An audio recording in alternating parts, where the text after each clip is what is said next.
Hello, this is Itsu. Okay, after establishing that my coils are really in bucking mode, I want to try now this diagram.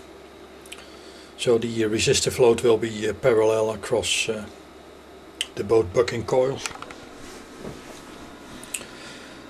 I have here the setup again, and the 10 ohm resistor is in between the center point and the two outer turns, windings.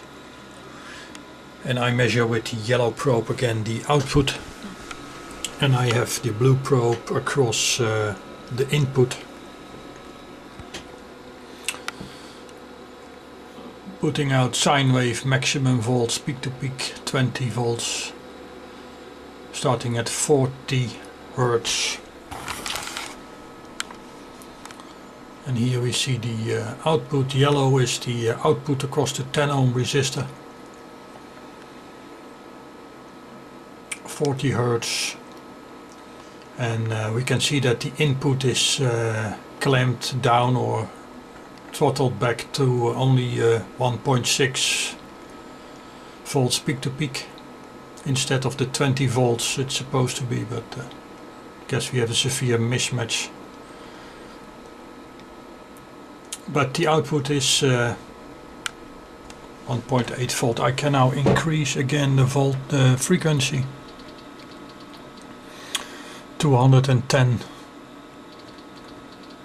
Hertz, 320 Hertz. Adjust the scope.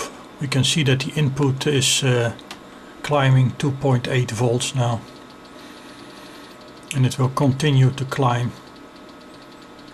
You have a kind of phase shift between in and out.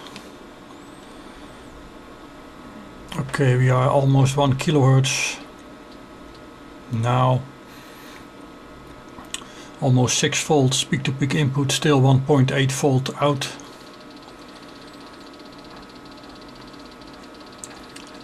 Okay, coming up to 2 kilohertz now. Adjusting the input again, we are at 12 volts peak to peak input, so only the input is climbing, no change in output, it's even decreasing again. Okay, so here we are now at 4 kilohertz,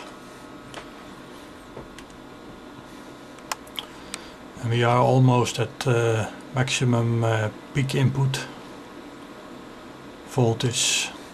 Output is declining. 5 kilohertz now. 6, and only around now 7 kilohertz we have the 20 volts peak to peak input, like it's mentioned on the function generator, but still only 1 volt peak to peak output, so does not really change anything. I do not hear or feel any noise or vibration. Also when I split the C cores, so there seems to be completely different. I can go back to 40 kilohertz now again.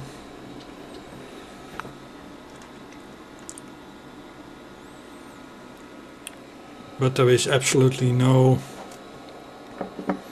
noise or humming or whatever coming from the coils, which it was when I have it in the normal way.